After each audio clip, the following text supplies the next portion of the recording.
Assalamualaikum warahmatullahi wabarakatuh. Perkenalkan, nama saya Alia Nur Hapipa. Saya dari EKIS 6B. Tujuan saya untuk membuat video ini yaitu untuk menyelesaikan ujian akhir sekolah dari mata kuliah Perekonomian Indonesia. Baiklah, yang pertama yaitu yang akan saya bacakan yaitu ekspor impor termasuk dumpling, proteksi dan tarif.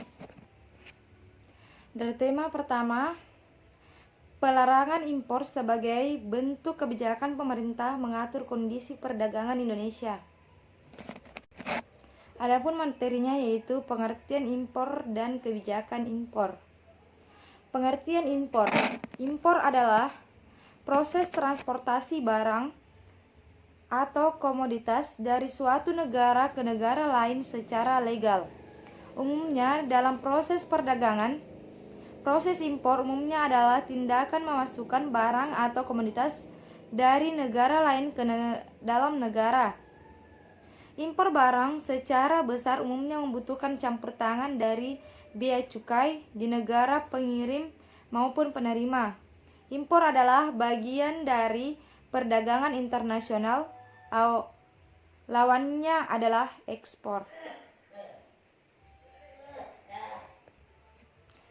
Adapun manfaat dari kegiatan impor yaitu memenuhi kebutuhan masyarakat dalam negeri, pendapatan negara akan bertambah karena adanya devisa, mendorong berkembangnya kegiatan industri. Kegiatan impor dapat terselenggara karena beberapa hal, yaitu yang pertama, produksi dalam negeri belum ada, namun barang atau jasa tersebut sangat diperlukan di dalam negara kita. 2. Produksi dalam negeri sudah ada, namun hasilnya belum mencukupi kebutuhan dalam negeri sehingga masih dibutuhkan dari impor. Adapun kebijakan impor yaitu untuk melindungi produksi dalam negerinya dari ancaman produksi sejenis yang diproduksi di luar negeri. Maka pemerintah suatu negara biasanya akan menerapkan atau mengeluarkan suatu kebijakan perdagangan internasional di bidang impor. Kebijakan ini secara langsung maupun tidak langsung pasti akan mempengaruhi struktur, komposisi, dan kelancaran usaha untuk mendorong atau melindungi pertumbuhan industri dalam negeri, domestik, dan penghemat devisa negara. Produk impor dan dampak impor. Tidak semua barang dapat diimpor. Jenis barang yang dapat diimpor telah ditetapkan pemerintah suatu negara, misalnya di Indonesia. Pemerintah melalui Menteri Perdagangan menetapkan aturan jenis barang yang diimpor sebagai berikut. Barang konsumsi atau barang-barang yang dapat langsung digunakan untuk memenuhi kebutuhan konsumsi masyarakat dan pemerintah seperti beras, barang-barang kebutuhan. 2. Bahan baku penolong yang biasanya dipakai dalam proses produksi barang seperti bahan kimia dasar. 3. Barang modal dan barang peralatan yang digunakan untuk menghasilkan suatu barang lebih lanjut. Adapun dampak impor adalah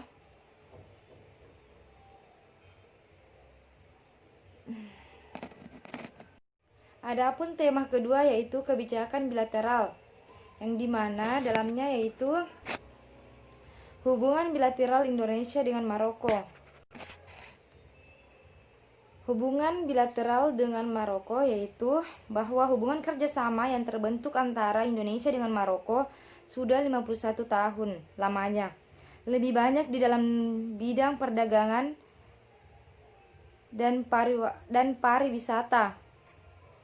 Hubungan dalam bidang perdagangan lebih dulu ada sebelum adanya konsulat terbentuk. Dengan berkembangnya zaman, setelah konsulat Maroko terbentuk di Indonesia, maka hubungan perdagangan antara Indonesia Maroko lebih tertata dan negara Maroko lebih dikenal oleh warga Indonesia, yang mana pada zaman dahulu Indonesia tidak terlalu mengenal negara Maroko. Maka perdagangannya konsulat Maroko di Indonesia, sehingga masyarakat Indonesia lebih mengetahui dan mengenal lebih jauh lagi tentang negara Maroko dan hasil kekayaan yang dimilikinya. Adapun materinya yaitu saham USA dan Jepang. Ada 3 saham utama dan terkenal di Amerika Serikat, diantaranya itu Nasdaq, singkatan untuk National Association of Securities Dealers Automatic Question. Pasar Exchange Amerika yang mengkhususkan pada saham perusahaan teknologi tinggi, elektronik, produksi software, dan lain-lain. Yang kedua yaitu New York Stock Exchange, bursa saham utama di USA, terbesar di dunia dan simbol dari kekuatan keuangan di USA dan seluruh industri keuangan. Indeks Dow Jones yang terkenal mendunia dalam perusahaan, industri, dan saham, serta indeks gabungan NYSE berada di New York. NYSE gabungan salah satu indeks saham yang populer di dunia. Yang ketiga yaitu American Stock Exchange, merupakan bursa efek Amerika yang terletak di kota New York. AMEX merupakan salah satu organisasi yang dimiliki oleh para anggotanya. Hingga tahun 1929, AMEX dikenal dengan nama New York Club Exchange.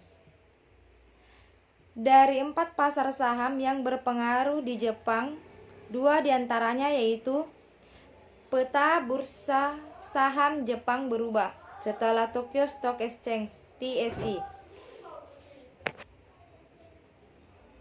resmi merger dengan Osaka Securities Exchange atau biasa disebut dengan OSE. Pasca merger, keduanya bakal menjadi bursa saham terbesar ketiga di dunia. Sebelumnya TSE berada di peringkat ke-7 dari antara seluruh bursa saham global. Kedua yaitu Bursa Efek Nagoya, adalah penerus Nagoya Bursa Efek Co., Ltd. yang didirikan pada tahun 1886. Perusahaan ini didirikan pada tahun 1949 sebagai sebuah perusahaan dengan perusahaan efek sebagai anggota di bawah Persyaratan Securities dan Exchange Law. Selanjutnya tema 5 yaitu IMF dan World Bank, OPEC, APEC, Uni Eropa, dan ASEAN. Pertumbuhan ekonomi ASEAN di tengah pandemi,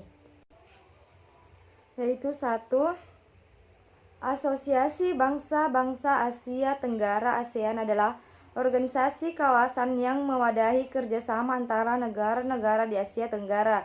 Didirikan pada tanggal 8 Agustus 1967 di Bangkok oleh 5 negara anggota yaitu Indonesia, Malaysia, Filipina, Singapura, dan Thailand.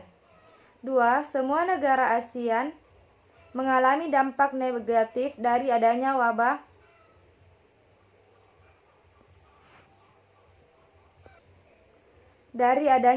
COVID-19, terutama dalam bidang ekonomi, dan rata-rata dampak yang ditumbuhkan adalah bertambahnya jumlah pengangguran, angka kemiskinan yang disebabkan karena kekurangannya lapangan pekerjaan. Sektor yang paling terpukul akibat wabah COVID-19 adalah sektor pariwisata, dan beberapa studi mengatakan sedikitnya butuh waktu 5 tahun bagi sektor pariwisata untuk bangkit dari COVID-19. Seperti diketahui, negara-negara ASEAN melaporkan kinerja pariwisata yang menurun sekitar 36% pada kuartal pertama 2020. dan tingkat hunian kamar hotel saat ini berada pada titik terendah dan banyak terjadi pembatalan dalam industri tour dan travel.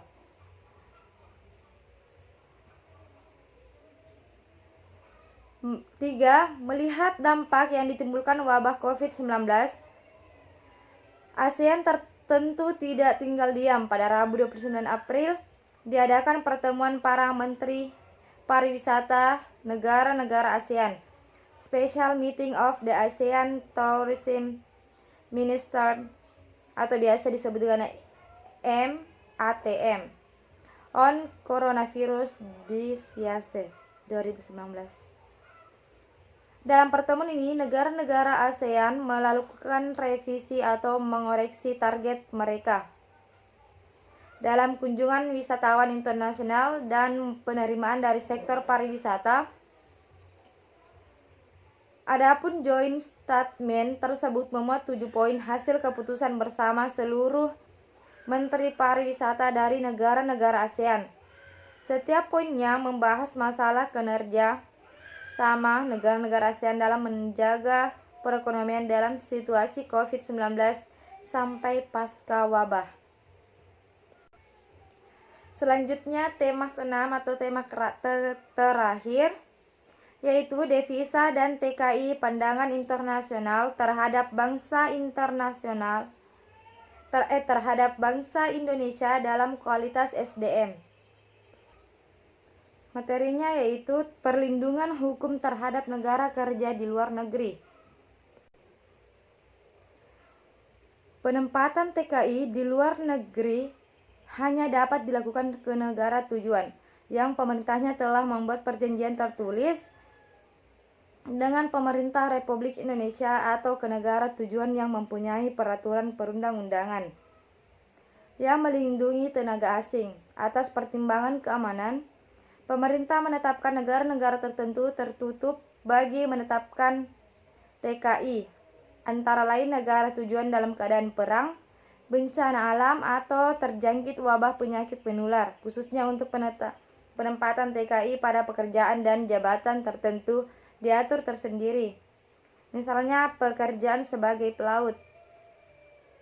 Hak-hak dasar yang melekat pada individu sangat dilindungi di mata hukum, sehingga berbagai permasalahan penganiayaan TKI di luar negeri yang terjadi pada dasarnya sangat bertentangan dengan apa yang dipaparkan dalam pertanyaan umum tentang hak-hak asasi manusia atau biasa disebut dengan HAM. Dan pemerintah harus bertindak tegas dalam permasalahan yang semakin berlarut-larut ini demi menegakkan dan memperjuangkan hak asasi bangsa Indonesia di mata dunia.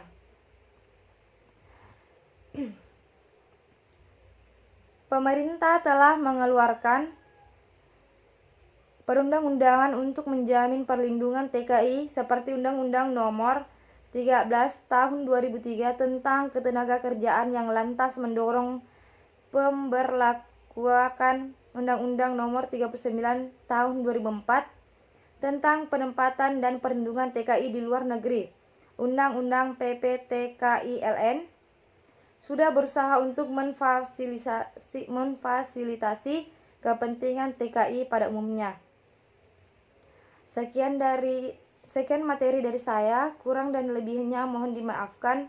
Wabillahi taufiq wal hidayah. Wassalamualaikum warahmatullahi wabarakatuh.